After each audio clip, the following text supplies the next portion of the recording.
नमस्कार, न्यूज 24 पर मैं हूं डॉक्टर स्वाति महेश्वरी। एक तरफ जहां रूस ने ये बड़ा दावा किया है कि उन्होंने विश्व की पहली कोरोना वायरस वैक्सीन बना ली है, वहीं विश्व के जितने जानकार हैं और शोधकर्ता हैं वो इस पर सवाल भी उठा रहे हैं। एक तरफ जहां व्लादिमीर पुतिन, जो कि रूस के राष्ट्रपति हैं, उन्होंने दावा किया है कि रूस ने पहली कोरोना वायरस से लड़ने वाली वैक्सीन बनाई है, तो वहीं शोधकर्ता भी ये बोल रहे हैं कि कई सारी ऐसी बातें हैं जिनसे कि संदेह उठता है इस वैक्सीन के दावेदारी पर। खास तौर से अगर बात करें तो कुछ दिन पहले ही ये खबरें आई थी कि रूस ने अपनी वैक्सीन का ट्रायल पूरा कर लिया है और वो लॉन्च करने वाले हैं, लेकिन उसके बाद ही इस बात की पुष्टि भी हुई कि अभी ट्रायल पूरा नहीं हुआ है और अभी फेज 3 ट्रायल पूरा होने में समय भी लगेगा। ऐसे में दोबारा से ये दावा करना कि कोरोना वायरस की वैक्सीन बन गया है, ये भी एक सवाल खड़ा कर रहा है। उधर रशिया के अपने ही एसोसिएशन, जो उनका क्लिनिकल ऑर्गेनाइजेशन है, क्लिनिकल ट्रायल का ऑर्गेनाइजेशन है, उसने भी रशिया के प्रशासन पर सवाल उठाया है। उनके अपने नागरिकों का जो ये एसोसिएशन है, उन्होंने ये सवाल उठाया है कि केवल 100 लोगों पर अभी ये वैक्सीन का ट्रायल हुआ है, जिसके बाद दावेदारी करी गई है। ऐसे में अगर व्यापक तौर से इस वैक्सीन का इस्तेमाल किया जाए तो कहीं ये बाकी लोगों के लिए खतरनाक ना हो जाए।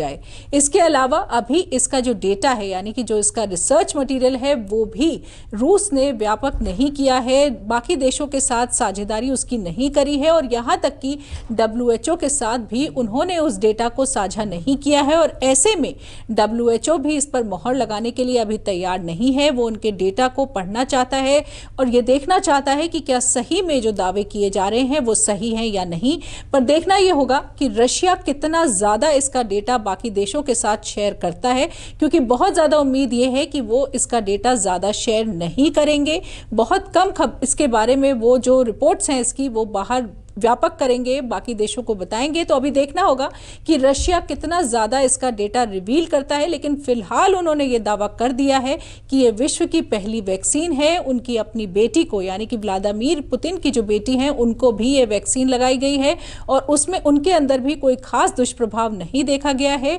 और रशिया का ये मानना है कि ये वैक्सीन इम्यूनिटी डेवलप करती है, कारगर है और इसीलिए वो व्यापक तौर से अपने नागरिकों को ये वैक्सीन लगाएंगे। लेकिन लगातार सवाल इसी बात पर उठ रहा है कि इसका जो डेटा है वो एनालाइज अभी नहीं हुआ है और क्या उन्होंने जो प्रोटोकॉल्स हैं वैक्सीन बनाने के वो फॉलो करे हैं या नहीं करे हैं, क्योंकि इतने कम समय में जिस तरह से अभी उनका फेज 1 और फेज 2 ट्रायल इस वक्त चल रहा था, उसके बाद इतने कम समय में फेज 3 ट्रायल नहीं हो सकता है और उससे पहले ही उन्होंने ये दावे कर दिए हैं। तो बहुत सारी ऐसी बातें हैं जिनकी वजह से फिलहाल रूस की ये वैक्सीन शक के घेरे में है और अभी वक्त लगेगा ये समझने में और ये जानने में कि क्या सच में ये दुनिया की पहली कोरोना वायरस वैक्सीन है या नहीं है।